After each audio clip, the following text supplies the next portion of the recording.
भद्राः क्रतवो यन्तु विश्वतः। संसार के सभी दिशाओं से हमें नेक और शुभ विचार सतत प्राप्त हों। मानवता अपनी देवी है, ज्ञान हमारा भैया है, मेहनत अपनी बहना है, धरती माँ की गोदी में सत्य जीवन साथी संग हरहित जीते रहना है। समादरणीय महानुभावों, वंदनीय माताओं बहनों एवं प्यारे प्यारे बच्चों, आज हम आपको उसी विषय को आगे बढ़ा रहे हैं जो हमने गत रविवार को विषय लिया था, प्रातःकालीन मंत्राः। प्रथम मंत्र की हमने आपको व्याख्या करा दी थी। एक बार उसकी आवृत्ति हम कर लेते हैं और फिर हम आगे बढ़ते हैं। आज हम आपको मेडिटेशन, ध्यान के विषय में भी बताएंगे और गायत्री मंत्र की ध्यान की प्रक्रिया भी आपसे कराएंगे। तो चलिए प्रारंभ करते हैं। 5 वैदिक मंत्रों से प्रत्येक विद्यार्थी की दिनचर्या शुरू होनी चाहिए। सुबह उठते ही ईश्वर के साथ जुड़ना चाहिए और ईश्वर से वार्तालाप करना चाहिए। वो 5 मंत्र इस प्रकार हैं। ओम प्रातरग्निम प्रातरिंद्रम हवामहे, प्रातर्मित्रा वरुणा प्रातरश्विना, प्रातर्भगम पूषणम ब्रह्मणस्पतिम, प्रातः सोममुत रुद्रम हुवेम। दूसरा मंत्र है प्रातर्जितम भगमुग्रम हुवेम वयम पुत्रमदितेर्यो विधर्ता, आध्रश्चिद्यम मन्यमानस्तुरश्चिद्राजा चिद्यम भगम भक्षीत्याह। तीसरा मंत्र है भग प्रणेतर्भग सत्यराधो भगे मां धियमुदवाददन्नः, भग प्रणो जनय गोभिरश्वैर्भग प्रनृभिर्नृवन्तः स्याम। चौथा मंत्र है उतेदानीं भगवन्तः स्यामोत प्रपित्व उत मध्ये अह्नाम्, उतोदिता मघवन्त सूर्यस्य वयम् देवानां सुमतौ स्याम। और पांचवा मंत्र है भग एव भगवान् अस्तु देवास्तेन वयम् भगवन्तः स्याम, तन्त्वा भग सर्व इज्जो हवीति सनो भगपुर एता भवेह। ओम शांति शांति शांति।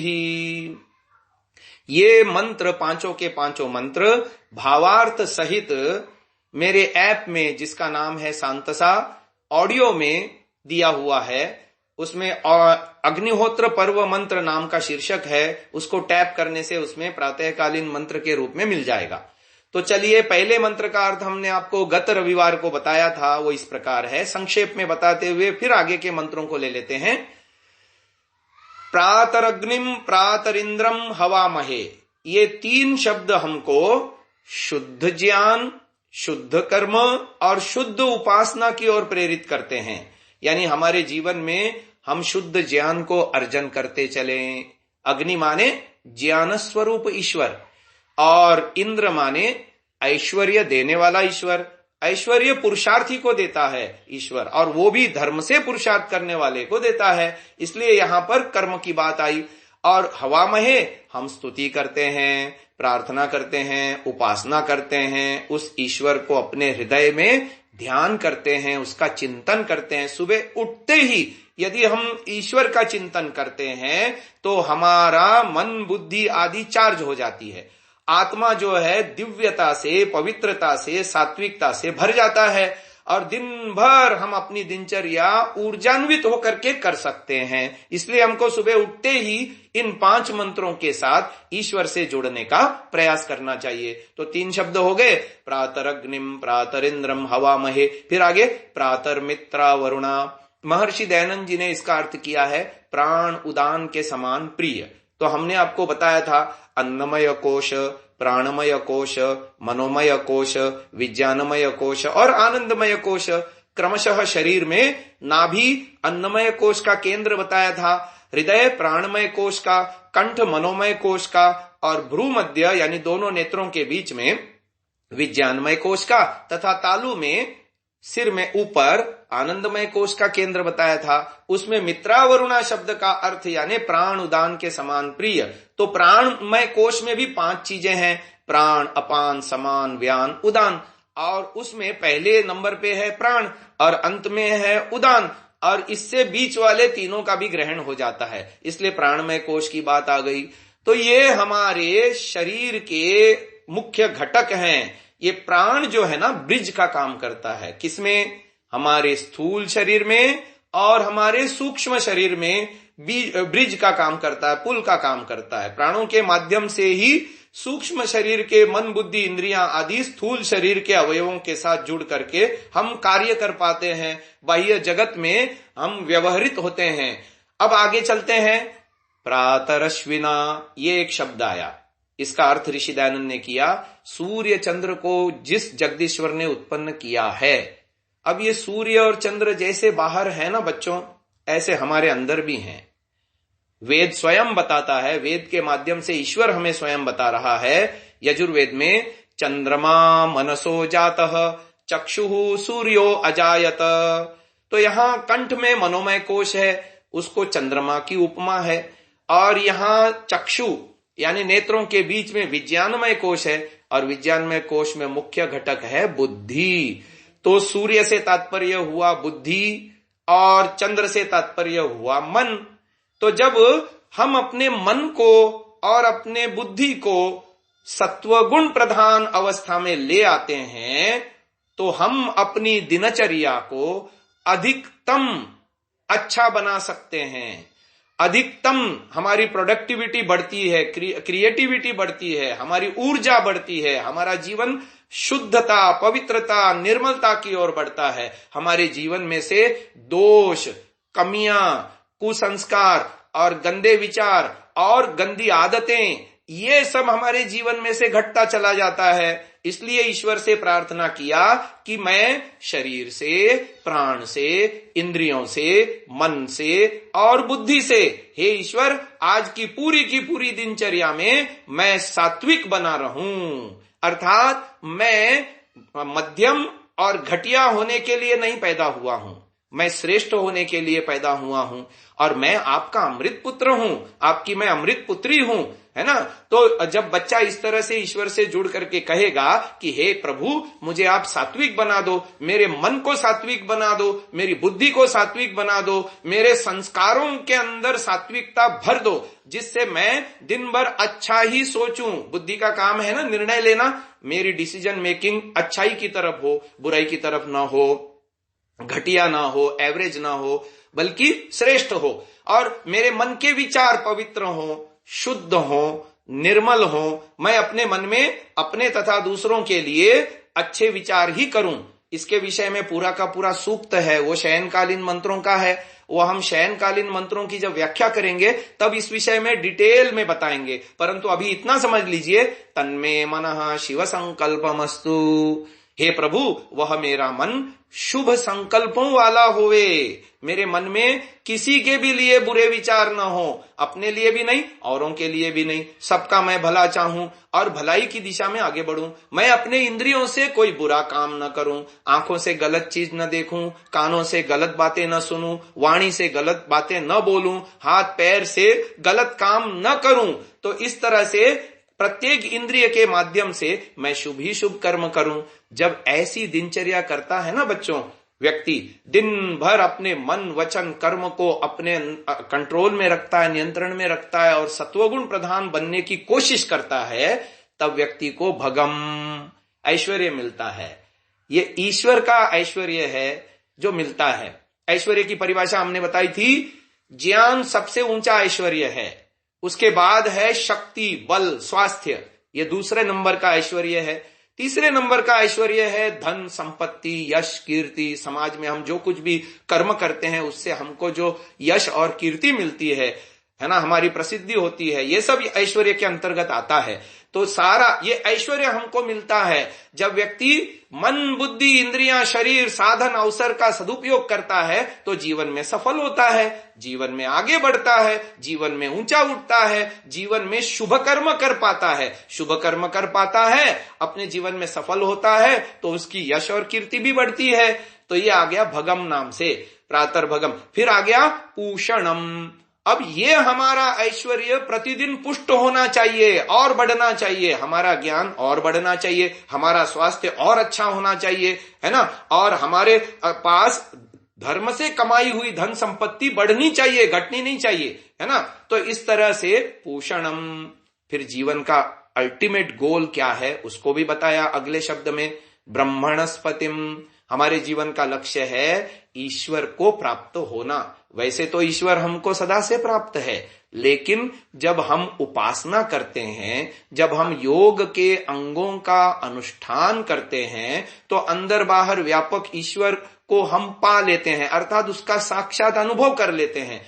और तब जाकर के हमारा अंतःकरण शुद्ध होता है, निर्मल होता है, या यूं कहो अंतःकरण के शुद्ध करने से ईश्वर जो अंदर बाहर व्यापक है वो दिखने लगता है, अनुभव में आने लगता है। ये हमारा अल्टीमेट गोल है। क्यों?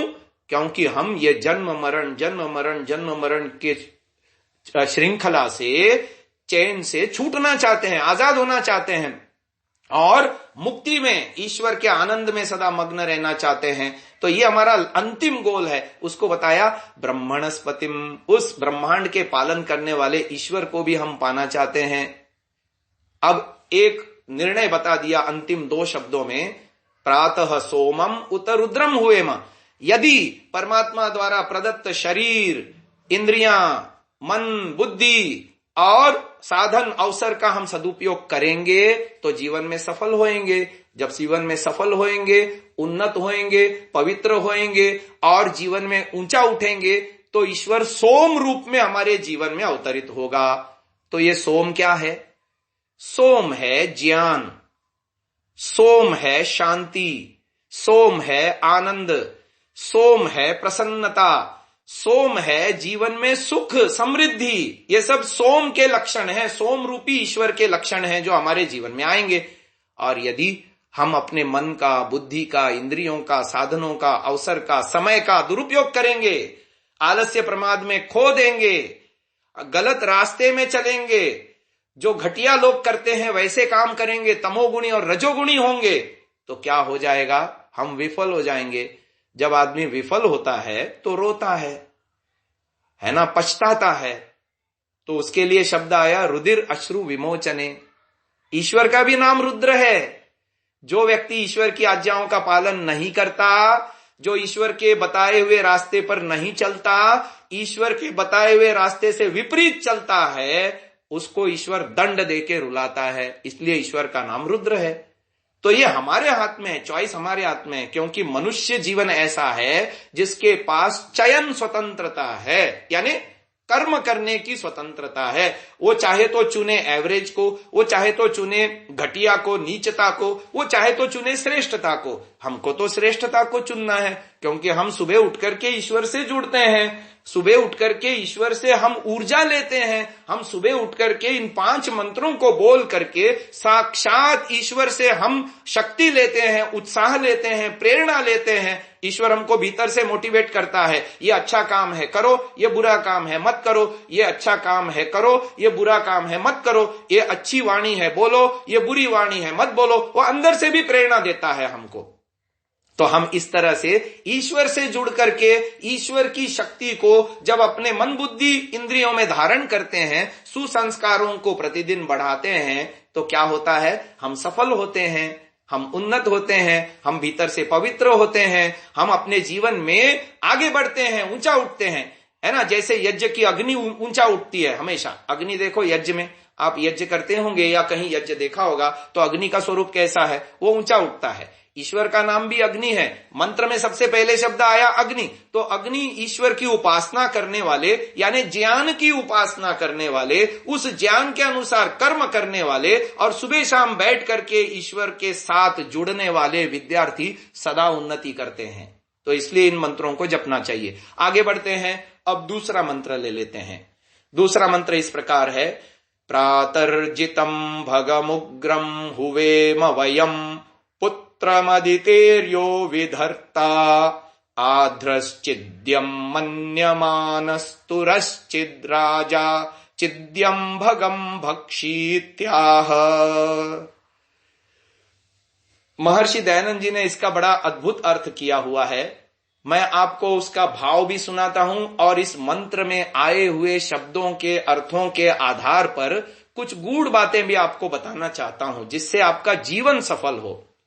मैं ये चाहता हूं इन मंत्रों को कल ही आप बोलें, वो भी अर्थ चिंतन पूर्वक, और कल से ही आपके जीवन में परिवर्तन आना शुरू हो जाए।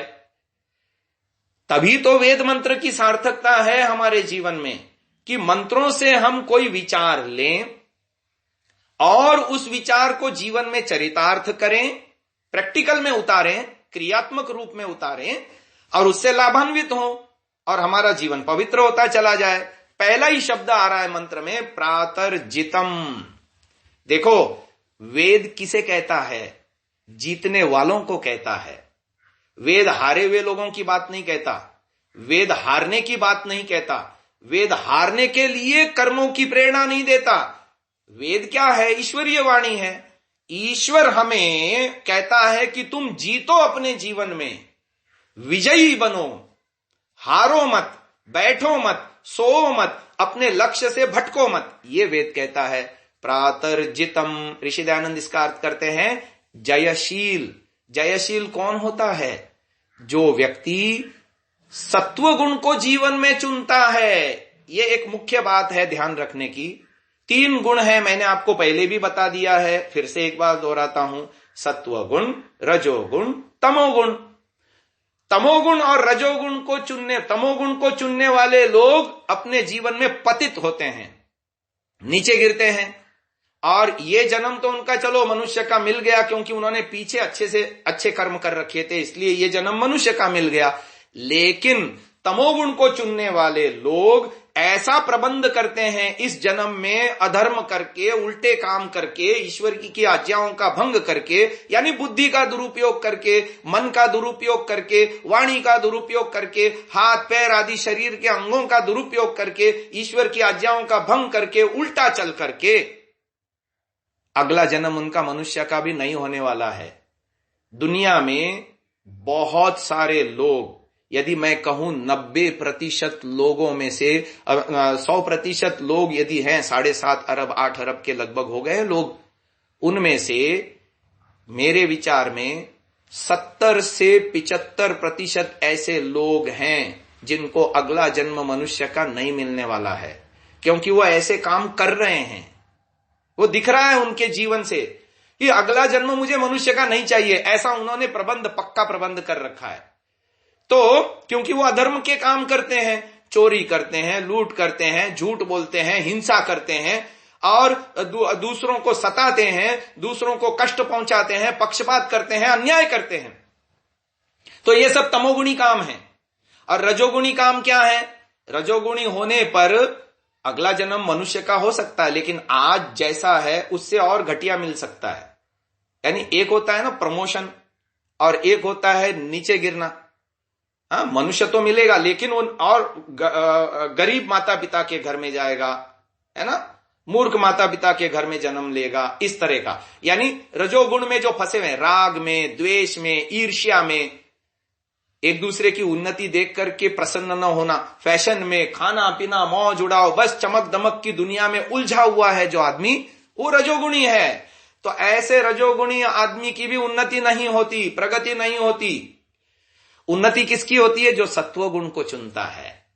तो सत्वगुण के लक्षण हमने पहले भी आपको बताए थे, गायत्री मंत्र की व्याख्या वाले प्रवचनों में आप सुन सकते हैं, लेकिन संक्षेप में मैं बता देता हूं। जो विद्यार्थी अपनी माता पिता की आज्ञा मानता है वो सत्वगुणी बनता है। जो विद्यार्थी अपने गुरुजनों की आज्ञा मानता है, जैसा वो कहते हैं वो उनके अनुसार वो चलने की कोशिश करता है, वह व्यक्ति सत्वगुणी बनता है। जो व्यक्ति ईश्वर से डरता है कि वो मुझे देखने वाला है, सुनने वाला है, जानने वाला है, मैं कोई भी काम ईश्वर की आज्ञा के विरुद्ध न करूं, यानी धर्म पर चलता है। तो धर्म किसे कहते हैं ये पहले समझना पड़ेगा। धर्म की एक छोटी सी परिभाषा देता हूं, बहुत लंबी चौड़ी परिभाषा नहीं देता, छोटी सी परिभाषा देता हूं। जो मैं हूं वही है दूसरा भी, यानी मेरे अंदर जो चेतनता है ऐसी ही चेतनता हर एक जीव में है। तो मत करो वह व्यवहार किसी के भी साथ जो तुम नहीं चाहते उस स्थिति अपने साथ, और करो सदा वही व्यवहार सबके साथ जो उस स्थिति में तुम चाहते हो दूसरों से अपने साथ। फॉर एग्जाम्पल, उदाहरण के लिए, मैं नहीं चाहता कोई मुझे दिल दुखाए, मुझे भी किसी को दिल नहीं दुखाना चाहिए। मैं नहीं चाहता कोई मेरे को झूठ बोले आकर के, मुझे भी किसी के प्रति झूठा व्यवहार नहीं करना चाहिए। मैं नहीं चाहता बिना मेरी इच्छा के कोई मेरी वस्तुएं चुराए या लेके प्रयोग कर ले। पहले मुझसे पूछे भाई, मेरी अनुमति ले ले और फिर मेरी वस्तुओं को हाथ लगाए। ऐसे ही मुझे भी दूसरों की वस्तुओं का, दूसरों के अधिकार क्षेत्र की वस्तुओं का बिना उसकी इच्छा के नहीं लेना चाहिए। ऐसे ही लगा लो, बहुत सारे नियम हो सकते हैं। तो ये सारे के सारे जो मैं अपने लिए औरों से व्यवहार चाहता हूं, वैसा ही व्यवहार मैं सदा सबके साथ करने लग जाऊं, ये है धर्म। तो धर्म की एक सबसे बड़ी कसौटी मिली कि जो मैं हूं वही है दूसरा। तो मत करो वह व्यवहार किसी के भी साथ जो मैं नहीं चाहता उस स्थिति अपने साथ, और करो सदा वही व्यवहार सबके साथ जो मैं उस स्थिति में चाहता हूं अपने साथ। तो ये धर्म की परिभाषा हो गई। तो धर्म के ऊपर चलने वाला व्यक्ति जीतता है हमेशा, है ना। यतो धर्मः ततो जयः। श्री कृष्ण ने जी ने भी कहा था अर्जुन को, जहां धर्म है वहीं विजय होने वाली है। तो जो धर्म के ऊपर चलता है, धर्म एव हतो हंति धर्मो रक्षति रक्षितः, यह भी शास्त्र वचन है। धर्म को जो अपने जीवन में धारण करता है, धर्म के ऊपर जो चलता है, वह रक्षित होता है, वह आगे बढ़ता है, वो जीवन में ऊंचा उठता है, वो सफल होता है। धर्म यानी क्या? सत्य। सत्य धर्म पर्यायवाची है। अब धर्म के ऊपर, सत्य के ऊपर चलने वाला व्यक्ति चलता है। देखो, भारत का सबसे बड़ा एम्ब्लेम जो है ना, यही तो है, सत्यमेव जयते नानृतम। सत्य की सदा विजय होती है। और पहला ही मंत्र का पहला ही शब्द ये कह रहा है, प्रातर्जितम। कौन जीतता है? जो सत्य के ऊपर चलता है, जो ईश्वर को मानता है और सत्व गुण को जीवन में धारण करने की कोशिश करता है, मन वचन कर्म से सात्विक होने के लिए पुरुषार्थ करता है। तो मैं बता रहा था, सात्विक कौन है? सात्विक वह है जो माता पिता की आज्ञा मानते हैं। सात्विक वह है जो अपने गुरुजनों का आदर करते हैं, उनका कहना मानते हैं। सात्विक वह है जो अपनी दिनचर्या समय पे करते हैं, यानी उठने का समय, सोने का समय, खाने पीने का समय, अभ्यास का समय, पढ़ने का समय, खेलने का समय, मनोरंजन का समय, जिसका time to time time table fix होता है और हर कार्य अपने समयोचित करता है, कभी समय चूकता नहीं, है ना, पंक्चुअल होता है अपने हर कार्य में। ऐसा व्यक्ति सात्विक बनता है। और सात्विक व्यक्ति कौन होता है? जो पुरुषार्थी होता है।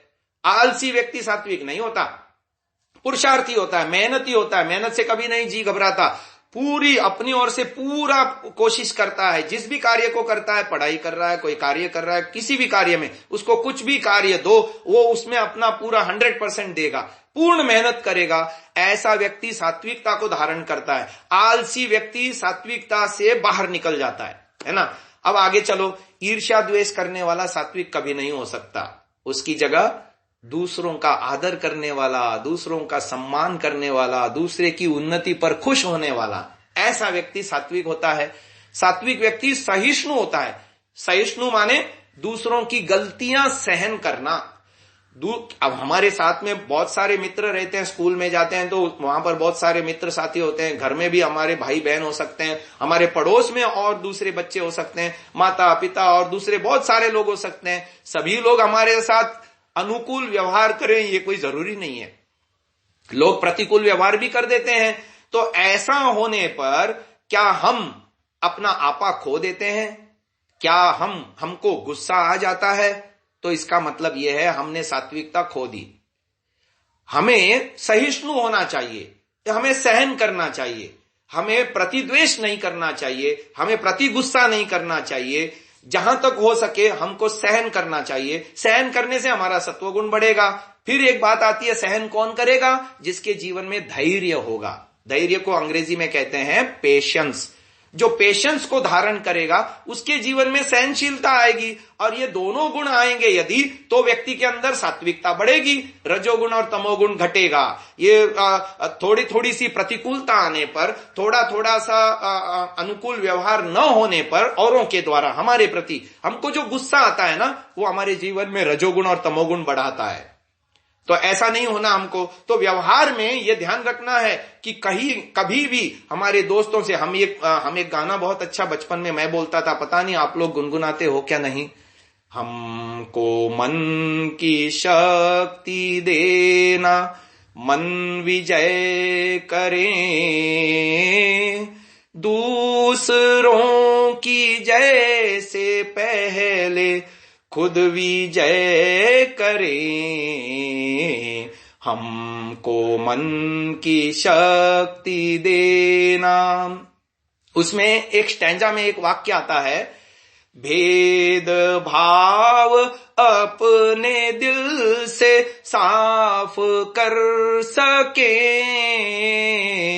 दोस्तों से भूल हो तो माफ कर सके। ये जो वाक्य है ना, इसको जीवन में धारण करना पड़ेगा। जितना जितना धारण करते जाएंगे उतना उतना हमारे जीवन में सहिष्णुता और धैर्य बढ़ता जाएगा, और हमारी क्षमा करने की प्रवृत्ति बढ़ेगी। तो ये तीनों गुण, धैर्य, सहिष्णुता और क्षमा, ये तीनों अन्योन्याश्रित हैं, एक दूसरे के ऊपर डिपेंडेंट हैं। यदि हम धैर्य नहीं रखेंगे तो फिर हम क्षमा नहीं कर सकते, हम जो है सहिष्णु भी नहीं हो सकते। तो सहिष्णु होने के लिए धैर्य और क्षमा, ये दोनों गुण हमारे अंदर होने चाहिए, तो हमारा सत्वगुण बढ़ता चला जाएगा, और हम ईश्वर के निकट निकट होते चले जाएंगे। ईश्वर को अपना दोस्त बना लेंगे, मित्र बना लेंगे। वैसे तो ईश्वर हम सबका मित्र है, लेकिन हम ईश्वर से जब कैसे दूर चले जाते हैं, जब हम सात्विकता को खो देते हैं, अपनी बुद्धि में सात्विकता खो देते हैं, अपने मन के विचारों में सात्विकता खो देते हैं, अपने इंद्रियों के जीवन व्यवहार में सात्विकता खो देते हैं, अधर्म की राह चल पड़ते हैं, गलत वाणी बोल देते हैं, गलत चिंतन कर देते हैं, गलत क्रियाओं को कर देते हैं, तो हम जीतने के स्वभाव से नीचे गिरते हैं, हार जाते हैं। कहावत भी है, बड़ी प्रसिद्ध है, मन के जीते जीत है और मन के हारे हार। जीता किसने? जिसने अपने मन को जीता।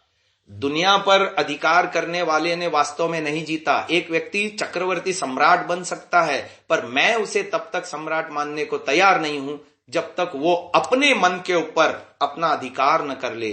तो बात यहां पर सुबह उठ करके विद्यार्थी अपने इन मंत्रों के पठन के द्वारा, चिंतन के द्वारा ईश्वर से क्या कहता है? प्रातर्जितम, मैं जीतने के स्वभाव वाला हूं।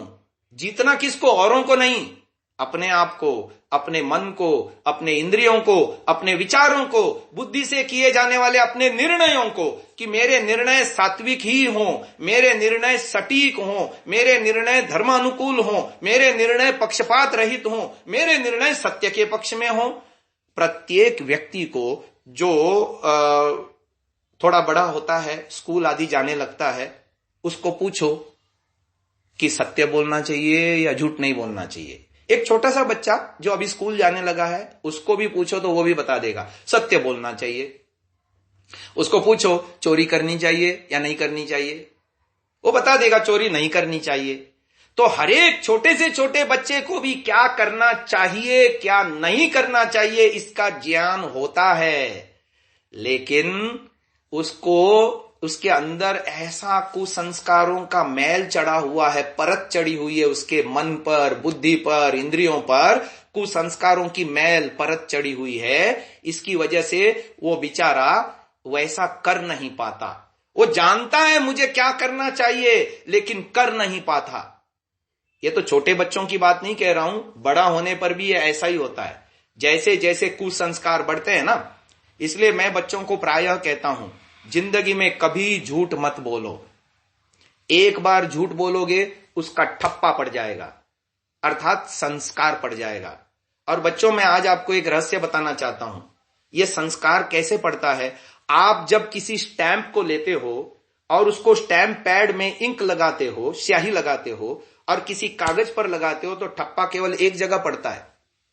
लेकिन आपको क्या पता है, आप जो भी बोलते हो, जो भी सोचते हो, जो भी क्रिया करते हो, अच्छी या बुरी, जब अच्छा सोचते हो तो अच्छी छाप अंदर पड़ती है, बुरा बोलते हो या अच्छा बोलते हो तो उसकी भी छाप अंदर पड़ती है, अच्छे कार्य करते हो या बुरा कार्य करते हो तो उसकी भी छाप पड़ती है। जो अच्छाई है उसका सुसंस्कार पड़ता है, बुराई है उसका कुसंस्कार पड़ता है। और ये संस्कार कितना कितना गहरा असर करता है आपको पता है? मैं बताता हूं आपको। शरीर विज्ञान, आज का आधुनिक विज्ञान, मेडिकल साइंस कहता है हमारा ये पूरा शरीर जो है ना, मानव शरीर 100 ट्रिलियन कोशिकाओं से मिलके बना है। 100 ट्रिलियन। और इस शरीर के अंदर एक प्रत्येक कोशिका में, यानी सेल, कोशिका माने सेल, अंग्रेजी में उसको हम सेल बोलते हैं। 100 ट्रिलियन सेल्स हैं हमारे पूरे बॉडी में, ह्यूमन बॉडी में। और 100 ट्रिलियन सेल्स में, प्रत्येक सेल में एक लंबी चौड़ी डीएनए श्रृंखला है। जीन, उसको हिंदी में बोलते हैं जीन और अंग्रेजी में बोलते हैं डीएनए। आपने कभी, कुछ बड़े विद्यार्थी होंगे, बड़े बच्चे होंगे, उन्होंने टेलीविजन में या कहीं ऐसे डॉक्यूमेंट्री फिल्म में देखा होगा, 2 रिबन आपस में गुथे हुए उसका चित्र होता है डीएनए का। तो ये प्रत्येक सेल में होता है। जब व्यक्ति कुछ भी सोचता है, मन ही मन सोच रहा है, अभी दूसरों को पता नहीं वो मन में क्या सोच रहा है, अच्छा सोच रहा है या बुरा सोच रहा है, पता नहीं, दूसरों को पता नहीं, औरों को पता नहीं। अब वाणी से बोलेगा तो पता चलेगा, और शरीर से क्रिया करेगा तो औरों को भी पता चलेगा। तो जो भी मन में सोचता है या वाणी से बोलता है या शरीर से कोई क्रिया करता है, उसकी जो छाप पड़ती है वो 100 ट्रिलियन कोशिकाओं में जीन स्तर पर जाकर के वहां टाइप होती है। जैसे हमने कोई एक स्टैंप लिया जिसके ऊपर हमारे घर का एड्रेस लिखा हुआ है, उसको हम स्याही में लगाते हैं, स्याही में लगा करके कागज पे उसको ऐसा ठप्पा मारते हैं तो वो कागज पे उस स्टैंप में लिखा हुआ एड्रेस पूरा का पूरा आता है ना। ऐसे ही अब तो हमने जो स्टैंप से लगा करके लगाया तो केवल एक जगह उसका ठप्पा आया। यहां क्या हो रहा है, 100 ट्रिलियन कोशिकाओं में, हर एक कोशिका में जाकर के वो ठप्पा ऐसा बैठ जाता है। और वह जो संस्कार है दोबारा वैसी ही स्थिति आने पर आपको भीतर से धक्का लगाता है वैसे काम करने को। और इसका परिणाम देखो क्या होता है। जो व्यक्ति अपने जीवन में सदा सच बोलेगा उसके सुसंस्कार बढ़ेंगे, उसके शरीर के अंदर 100 ट्रिलियन कोशिकाओं के अंदर सुसंस्कारों का समुच्चय एकत्रित होता चला जाएगा।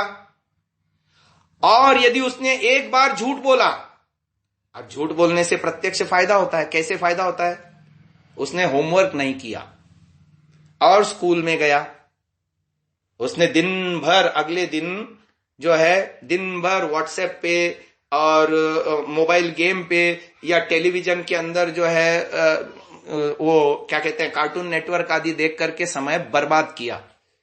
और स्कूल में गया तो अब तो डांट पड़ेगी, क्योंकि होमवर्क का तो याद ही नहीं रहा, किया ही नहीं, सारा समय बर्बाद कर दिया, शक्ति बर्बाद कर दी, इंद्रियों का जो है वो सारा बर्बाद कर दिया उसने। अब दूसरे दिन गया तो टीचर ने पूछा तो टीचर को क्या कहता है, वो झूठ बोलता है कि हमारे घर में फंक्शन था, बाहर से मेहमान आए थे, मुझे टाइम ही नहीं मिला।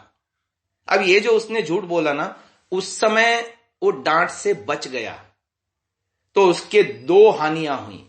100 ट्रिलियन कोशिकाओं पे जाकर के झूठ बोलने का कुसंस्कार पड़ा, प्लस आलस्य करने का, जो घर में जो आलस्य किया था वो आलस्य करने के संस्कारों को भी बल मिला। एक तो उसने आलस्य किया, उसका भी कुसंस्कार पड़ा, दिन भर उसने पढ़ाई नहीं करी, उसका एक कुसंस्कार पड़ा, स्कूल में जाकर के झूठ बोला, उसका भी एक कुसंस्कार पड़ा। और उसके दिमाग में ये अंतर्मन में चला गया, ऐसी सिचुएशन होने पर मैं झूठ बोलूं तो मैं बच सकता हूं, दंड से बच सकता हूं, और दूसरों के दिमाग में जो मेरी अप्रतिष्ठा होगी उससे बच सकता हूं, अपनी इमेज में बनाए रख सकता हूं। और बहाना बनाने की उसकी आदत, गंदी आदत बन गई।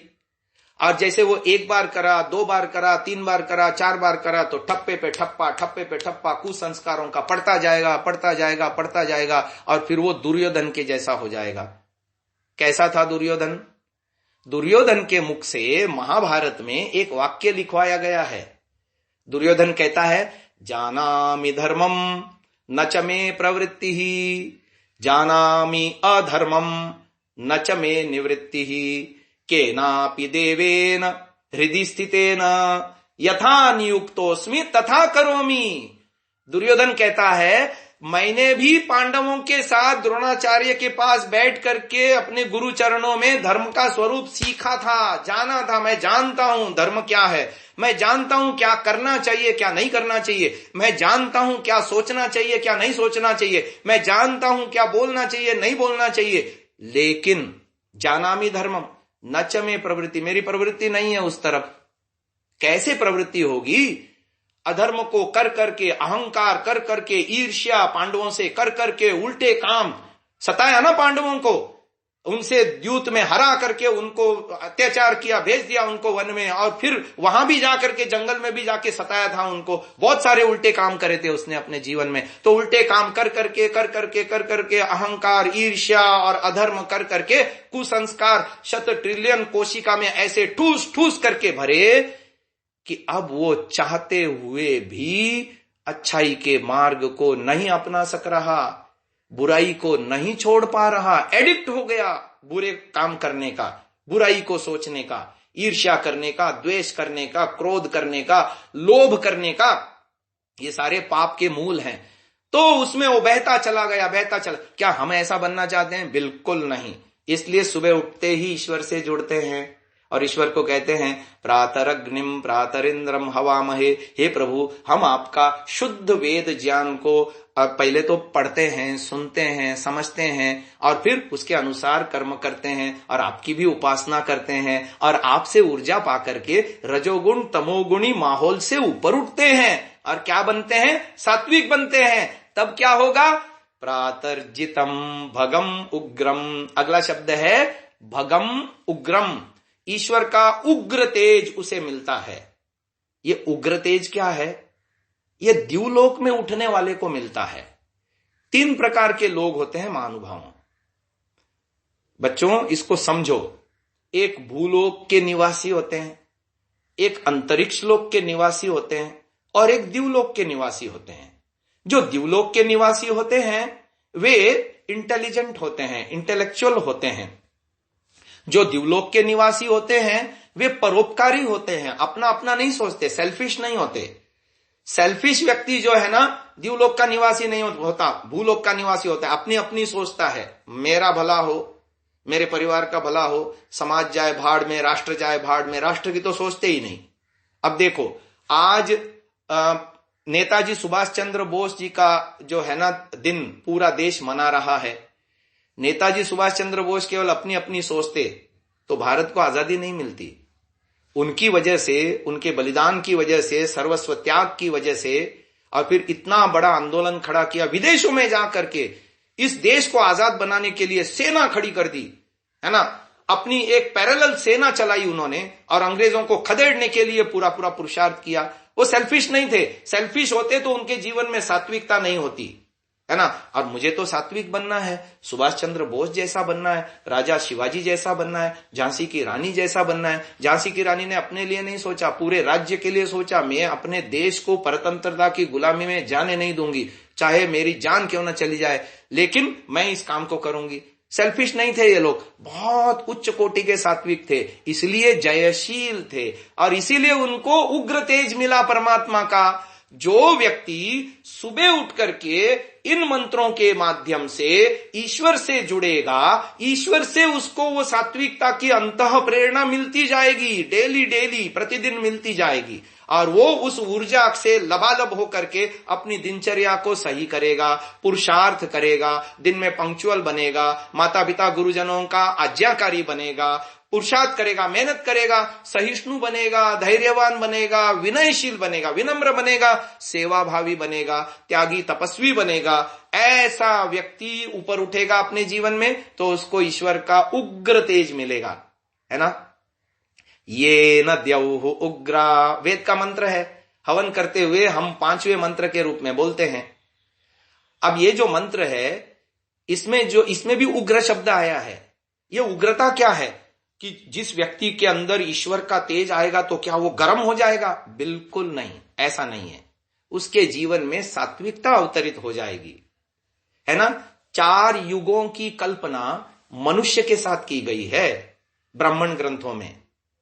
एक है कलियुग, दूसरा है द्वापर युग, तीसरा है त्रेता युग और चौथा है सतयुग। इनकी आयु को देखने से पता चलता है कि इसमें क्या विशेषता है और मनुष्य के साथ इसकी तुलना क्यों करी गई। कली ही शमानो भवति संजिहानस्तु द्वापरः उत्तिष्ठन् त्रेता भवति कृतं संपद्यते चरन् चरैवेति चरैवेति। ये चरैवेति बड़ा प्रसिद्ध सूक्त है। बढ़े चलो चलते रहो, चरैवेति चरैवेति का ये मीनिंग है बढ़े चलो चलते रहो। जीवन में कभी बैठो नहीं, रुको नहीं, गिरो तो बिल्कुल नहीं, सो तो बिल्कुल नहीं, चलते रहो, बढ़ते रहो, आगे बढ़ना है जीवन में। तो ये मंत्रों से हमको प्रेरणा मिलती है कि मुझे कलयुगी नहीं बनना है, द्वापर युगी भी नहीं बनना है, त्रेता युगी भी नहीं बनना है, मुझे तो सतयुगी बनना है, टॉप क्वालिटी का आदमी बनना है। आर्य व्यक्ति वो होता है, वो जहां खड़ा होता है लाइन उसके पीछे से शुरू होती है, वो नेता होता है हमेशा। नेता इन द सेंस आजकल के नेता नहीं, नेता माने श्री राम। श्री राम अपने समय के नेता थे। महात्मा मुंशी राम जो बाद में आगे चल करके स्वामी श्रद्धानंद बने, ये अभी के युग की बात बता रहा हूं, अंग्रेजों के जमाने की। उस समय जब भारत पराधीन था तब स्वामी श्रद्धानंद जी का जीवन यदि आप उठा के देखेंगे, एक आर्यत्व उनके जीवन में पूरा झलकता है। कहां उनका जीवन पतित अवस्था में थे, युवावस्था में वो बहुत पतित था, उनका जीवन घृणित था, निंदित था। उन्होंने स्वयं लिखा है कल्याण मार्ग के पथिक में, उन्होंने अपने आप को इतना ऊंचा उठा लिया।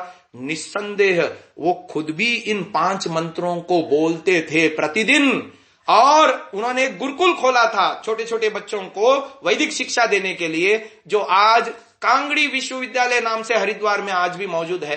तो उस गुरुकुल में विद्यार्थियों को भी ये मंत्र बुलवाते थे और इससे प्रेरणा लेते थे। तो उनका जीवन अर्श से, फर्श से बिल्कुल अर्श तक ऊंचा उठा और वो महान बने, श्रेष्ठ बने, है ना। हम भी ऐसा बन सकते हैं। प्रातर्जितम भगम उग्रम, परमात्मा का उग्र तेज उसको मिलता है जो व्यक्ति इन मंत्रों को बोल करके अपनी दिनचर्या शुरू करता है। कौन सा उग्र तेज है? उसके अंदर सहिष्णुता आती है, उसके अंदर धैर्य के गुण विकसित होते हैं। वह व्यक्ति सत्य पे दृढ़ रहता है, कभी असत्य बोलना नहीं चाहता। चाहे घर में कोई हमने दोष किया है और सत्य बोलने पर हमको मार पड़ेगी, लेकिन वो मार खाना पसंद करता है, पर झूठा नहीं बोलता, बहाने नहीं बनाता। यही तो परमात्मा का उग्र तेज है। और परमात्मा का उग्र तेज क्या है ना, उसका जीवन एनलाइटमेंट से भर जाता है। जैसे सूरज उगते ही पूरे संसार का अंधकार समाप्त हो जाता है, ऐसे ही जिस बच्चे के जीवन में सत्य का सूर्य उग जाएगा, जिस बच्चे के जीवन में रजोगुण तमोगुण दब करके खत्म हो जाएंगे, समाप्त हो जाएंगे, यानी इनएक्टिव हो जाएंगे। समाप्त तो नहीं होते, रजोगुण तमोगुण बने रहते हैं, परंतु वो इनएक्टिव हो जाएंगे, वे अपना कार्य नहीं कर पाएंगे। वे कार्य कब करते हैं? जब हम सेल्फिश होते हैं। वे कार्य कब करते हैं? जब हम फैशनबाज होते हैं। वे कार्य कब करते हैं? जब हम चटोरे होते हैं। चटोरा समझते हैं ना, स्वाद के पीछे मरने वाला। एक होता है स्वास्थ्य के लिए खाना, एक होता है स्वाद के लिए खाना। ध्यान देना, स्वाद के लिए अच्छा लगने वाला भोजन आवश्यक नहीं हर बार हमारे स्वास्थ्य के लिए अच्छा ही हो। इसके विषय में एक स्वतंत्र सेशन लूंगा मैं, खानपान सात्विक कैसे हो, इस विषय में कभी विस्तार से बताऊंगा। अभी तो इतना समझ लो कि जो प्रायः स्वाद को अच्छा नहीं लगता, वो चीजें स्वास्थ्य के लिए बहुत अच्छी होती हैं, है ना। हमको बाहर का खाना अच्छा लगता है, पर बाहर का खाना कैसे डेड फूड है वो मैं आपको समझाऊंगा कभी। और माँ के हाथ का बना हुआ, घर का ताजा बना हुआ खाना कैसे हमको लाइफ देता है, ये कभी। हाँ जी, ये कभी बहुत अच्छा लगता है माँ के हाथ का खाना। हाँ, तो उसी को हमेशा खाना चाहिए, बाहर की चीजें नहीं खानी चाहिए। विशेष करके फैक्ट्री में बनने वाला कोई भी जो पैकेट बंद होके आता है या डब्बा बंद होके आता है, कोई भी चीज हमको हाथ नहीं लगानी चाहिए। यदि उसको हम खाते हैं तो हम सात्विकता से नीचे गिरेंगे। तो चलो, तो उसको भगमुग्रम हुए वयम। फिर आगे कितनी बढ़िया बात आई, पुत्रम अदितेर्यो विधर्ता। ऋषि दयानंद ने इसका अर्थ किया है अंतरिक्ष के पुत्र रूप सूर्य की उत्पत्ति करने हारे, यानी जगदीश्वर को कहा है। जैसे आकाश में एक सूर्य है ना बच्चों, ऐसे हमारे अंदर भी सूर्य है। मैंने अभी थोड़ी देर पहले बताया, चंद्रमा मनसो जातः चक्षु सूर्यो अजायत, ये वेद ने हमको बताया। हमारी बुद्धि ही वो हमारा सूर्य है। तो जिसकी बुद्धि पवित्र है, जिसकी बुद्धि निर्मल है, वो ईश्वर को अपने अंदर धारण कर पाता है, ईश्वर के तेज को धारण कर पाता है। ईश्वर का तेज कैसा है? जैसा ये ट्यूबलाइट जलाया या बल्ब जलाया तो प्रकाश होता है, ऐसा है क्या? क्या जैसे सूरज निकलता है तो पूरे जगत में प्रकाश होता है, ऐसा है क्या? बिल्कुल नहीं। ईश्वर का तेज यानी ज्ञान का तेज, नॉलेज, ट्रू नॉलेज, सत्य ज्ञान। तो वो व्यक्ति सत्य से भर जाता है, सत्य ज्ञान से भर जाता है, नॉलेज, ट्रू नॉलेज से वो भर जाता है। उसका जीवन एनलाइटमेंट होता है भीतर से बाहर से, उसकी क्रियाओं में सत्यता झलकती है। वो जीवन में कभी झूठा बोलना नहीं चाहता, वो जीवन में कभी किसी का बुरा करना नहीं चाहता, हिंसा करना नहीं चाहता, किसी का दिल नहीं दुखाना चाहता, किसी को सताना नहीं चाहता, और कोई उसे सताए तो उसे माफ कर देता है, उसके प्रति सहिष्णु होता है। अपने जीवन में संकट आने पर, मुसीबतें आने पर, दुख आने पर, विपदाएं आने पर घबराता नहीं, धैर्य को धारण करता है ना। पुत्रम अदितेर यो विधरता, ऐसे व्यक्ति के बुद्धि में ईश्वर आकर के अपना स्थान जमा लेते हैं। जैसे अंतरिक्ष में ईश्वर ने सूर्य को धारण किया है, ऐसे ही उसकी बुद्धि यानी मन, अपने अंदर जो सूर्य है वो बुद्धि है, बुद्धि में ज्ञान रूप में ईश्वर प्रतिष्ठित हो जाते हैं। पुत्रम अदितेर यो विधरता। फिर आगे आया आध्रश्चिद्यम मन्यमानः तुरश्चित राजा। अब देखो यहां पर एक शब्द आया है तुरश्चित, फिर अगला शब्द आया है राजा। हमको ये कभी नहीं भूलना चाहिए कि ईश्वर का हमारे ऊपर शासन है, ईश्वर हम सबका राजा है। लोक में न्यायाधीश होते हैं, पुलिस व्यवस्था होती है, कोर्ट होता है, जज होते हैं, वकील होते हैं, और फिर कारागार आदि होते हैं, जेल होती है, जेलर होता है, और वहां सजा भी दी जाती है। ये लोक की जेल और लोक की न्याय व्यवस्था निचली न्याय व्यवस्था है। सबसे ऊपर की न्याय व्यवस्था है ईश्वर की, और वो डायरेक्ट सबसे जुड़ा हुआ है। Each and every percent individually, प्रत्येक व्यक्ति ईश्वर रूपी न्यायाधीश से जुड़ा हुआ है, और इसीलिए ईश्वर सबका राजा है।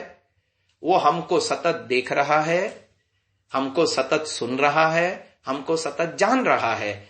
ये बात कभी नहीं भूलनी चाहिए बच्चों। और यहां शब्द आया तुरश्चित, ईश्वर बुरे काम करने वालों को नोटिस करता है और उसका दंड अवश्य देता है, अवश्य देता है। प्रत्येक कर्म का हिसाब रखा जा रहा है। कुछ लोग ऐसा शंका कर सकते हैं कि आज जो चोरी करते हैं, आज जो लूटमार करते हैं, आज जो हिंसा करते हैं, बड़ी बड़ी BMW गाड़ियों में घूमते हैं, नौकर चाकर उनके आसपास हैं, और उन्होंने बड़ी कोठियां बना ली, प्रॉपर्टी इकट्ठी कर ली, ये तो अधर्म से खूब आगे बढ़ गए, और आप तो कहते हो ईश्वर उनको दंड देता है। कहां दंड देता है? अरे बिल्कुल दंड देता है।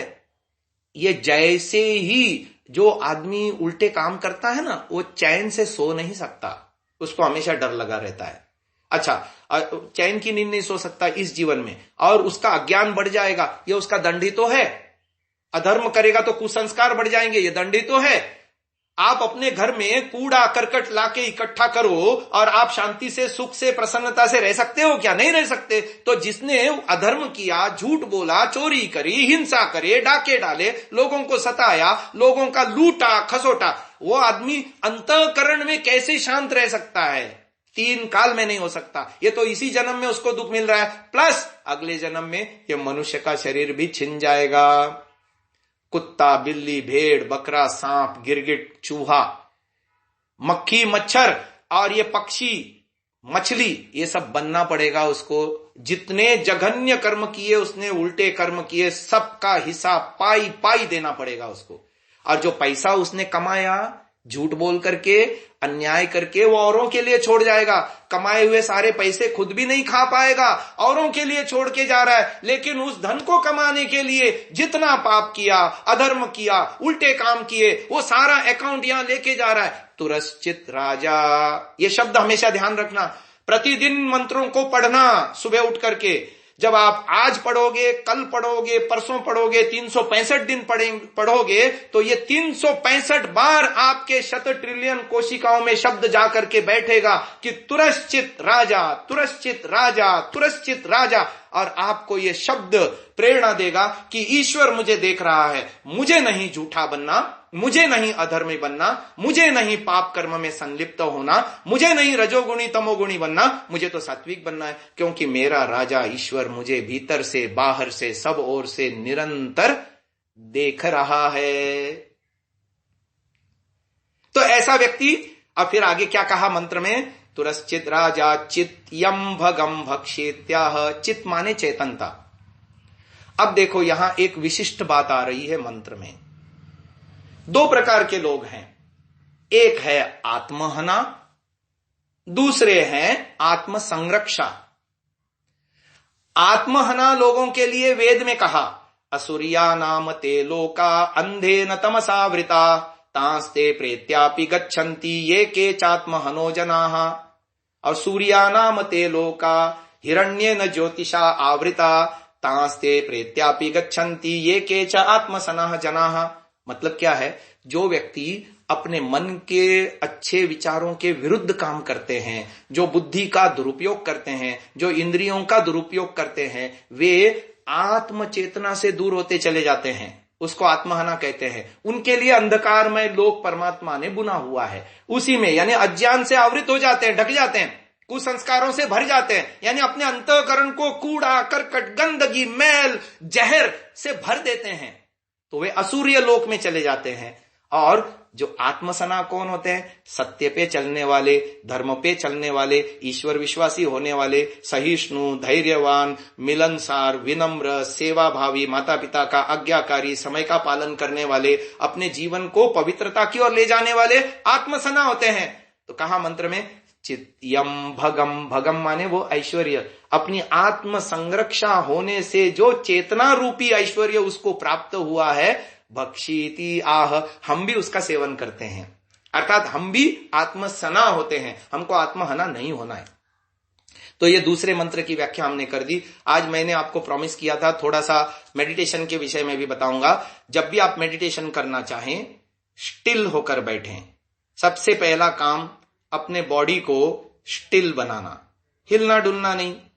जितनी देर आप मेडिटेशन कर रहे हैं, बॉडी पार्ट्स को हिलाना नहीं। जैसे स्टिल फोटो होती है और एक वीडियो होती है, वीडियो में तो शरीर के अंगों का संचालन होता हुआ दिखता है, लेकिन एक बार आपने स्टिल फोटो खींच ली तो जिस भी पोजीशन में आपका शरीर था वो हमेशा वैसा ही बना रहेगा, उसमें बॉडी पार्ट्स हिलते नहीं। तो अपने को भी ऐसा ही स्टिल होना है। पहला काम तो ये करना है। दूसरा काम आपको ये करना है, अपनी आंखों को बंद करके अपने बाकी इंद्रियों को भी इन्वर्ट करना है। आपने कछुए को देखा होगा पिक्चर में, कभी मूवी में आदि में देखा होगा, या जीवित कछुए को भी देखा होगा, टॉर्टोइज। टॉर्टोइज क्या करता है, अपने सभी अंगों को, चारों पैरों को और अपनी गर्दन को संकट आने पर भीतर समेट लेता है और सुरक्षित हो जाता है। ऐसे ही हमको बाहरी दुनिया से कट ऑफ होना है और अपने आप से जुड़ना है।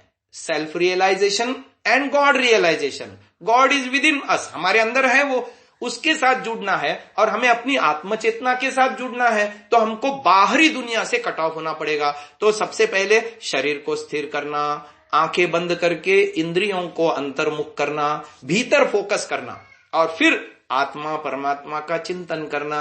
उसके लिए फिर कोई ना कोई हम माध्यम लेते हैं, मीडियम लेते हैं। वो मीडियम फिर ओम शब्द हो सकता है, वो मीडियम गायत्री मंत्र हो सकता है, वो मीडियम महामृत्युंजय मंत्र हो सकता है, त्र्यंबकम यजामहे, वो मीडियम शन्नो देवी मंत्र हो सकता है, वो मीडियम विश्वानि देव सवितर दुरितानि हो सकता है, वो मीडियम प्राणायाम मंत्र हो सकता है, ओम भू ओम भुआ ओम स्वः ओम, वो प्रार्थना मंत्र हो सकता है, असतो मां सद्गमय तमसो मां ज्योतिर्गमय मृत्योर्मा अमृतम गमय। नहीं आते मंत्र या नहीं बोलने की इच्छा है, अपनी भाषा से भी आप ईश्वर से जुड़ सकते हैं।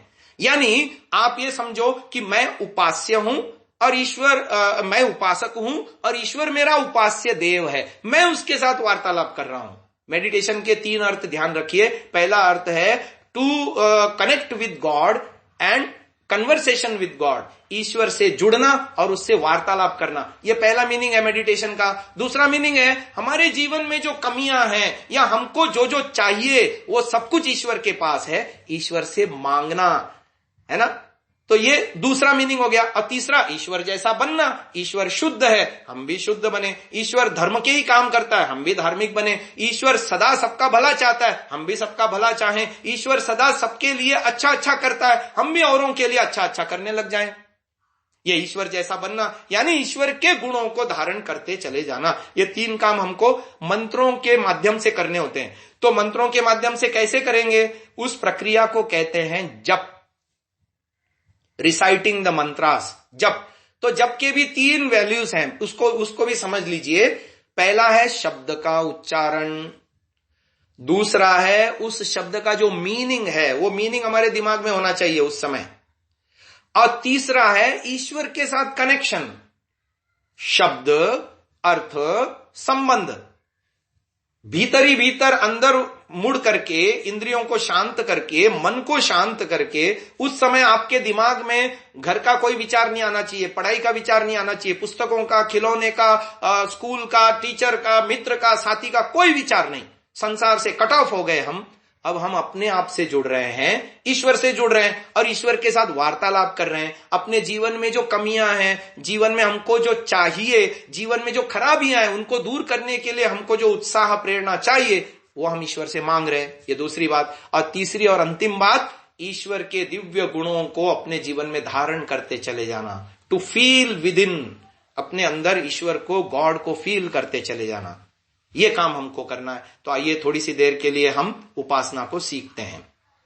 आप जहां भी बैठे हैं सीधे होकर बैठें, कोमलता से आंखें बंद करें। आंखें बंद करके अपने मन को शांत करें। इस समय सब कुछ भूलना है हमको, सभी रिश्ते नाते सब भूलना है। मम्मी पापा, रिश्ते नाते सबको भूलना है। खाना पीना, खेलना, खिलौने, पुस्तकें, कक्षा, टीचर, स्कूल, सब कुछ भूलना है। जो कुछ आप दिन भर करते हैं उस सबको भूलना है। और केवल इतना याद रखना है, मन में यह सोचना है, मैं हूं और मेरा परम पिता परमात्मा ईश्वर है, वो मेरे भीतर है। मैं हूं और मेरी परम माता ईश्वर है, वो मेरे भीतर है, मेरे अंतःकरण में है, मुझ आत्मा के अंदर है। बाहर भी है, भीतर भी है, दूर से दूर है, निकट से निकट है। वो मुझे देख रहा है, सुन रहा है, जान रहा है। मेरा गुरु, आध्यात्मिक पथ प्रदर्शक, मेरा कर्मों का फल देने वाला ईश्वर है, न्यायाधीश राजा है, उसके साथ मैं वार्तालाप करने जा रहा हूं। ऐसा मन में भाव बनाइए और गायत्री मंत्र को बोलेंगे। मैं बोलता हूं, मेरे साथ साथ मन में आप ही बोलें। ओम भूर्भुवः स्वः तत्सवितुर्वरेण्यं भर्गो देवस्य धीमहि धियो यो नः प्रचोदयात्। अब मैं अर्थ की भावना को बताऊंगा, वैसा ही मन में सोचते जाएं। ओम, हे प्रभु, यह आपका मुख्य और निज नाम है। आप सर्वरक्षक हैं। भू, आप प्राणों के भी प्राण हैं, हमारे जीवन आधार हैं। भुवः, आप स्वयं दुखों से रहित हैं, अपने भक्तों के समस्त दुखों को छुड़ाते हैं। स्वः, आप आनंद स्वरूप हैं, हमें आनंद के दाता हैं। हे सविता देव, आपने ही सारे संसार को रचा, सूर्यादि को आपने प्रकाशित किया, हमें सब प्रकार के ऐश्वर्य आप दे रहे हैं। वरेण्यम, आप अति श्रेष्ठ होने से वरण करने योग्य हैं। भर्गः, आप अविद्या आदि क्लेशों के नाशक हैं। देवस्य, आप अत्यंत पवित्र एवं शुद्ध हैं। ऐसे आपके दिव्य तेज का धीमहि हम सब ध्यान करते हैं, आपको अपने हृदय में, आत्मा में धारण करते हैं। यह, हे परमात्मा, नह, हमारी, धियः, बुद्धियों को, प्रचोदयात्, आप सदा ही सन्मार्ग में प्रेरणा करते रहिए। दुष्ट गुण कर्म स्वभाव से हमारी बुद्धि को निरंतर पृथक कीजिए। मन में ईश्वर के प्रति कृतज्ञता का भाव बनाए रखें और ईश्वर को धन्यवाद कहें। हे ईश्वर, आपने हमें सर्वोत्तम मनुष्य जीवन दिया, आपका धन्यवाद। आपने हमें अच्छे धार्मिक माता पिता दिए, आपका धन्यवाद। आपने हमें अच्छे स्कूल में, विद्यालय आदि में पढ़ने के लिए सुविधा उत्पन्न करा दी, अच्छे गुरुजनों का सानिध्य प्राप्त कराया, आपका धन्यवाद। हे ईश्वर, आपने हमें वेद का ज्ञान उपलब्ध कराया, आपका धन्यवाद। आपने हमें सब प्रकार के संसाधन दिए, खाने पीने, पहनने ओढ़ने आदि के, आपका धन्यवाद। इन सबसे बढ़कर आप सतत हमसे जुड़कर लगातार हमारी रक्षा पालना आदि कर रहे हैं, आपका बार बार धन्यवाद। एक बार लंबा ओम का उच्चारण बोल करके ध्यान को समाप्त करेंगे।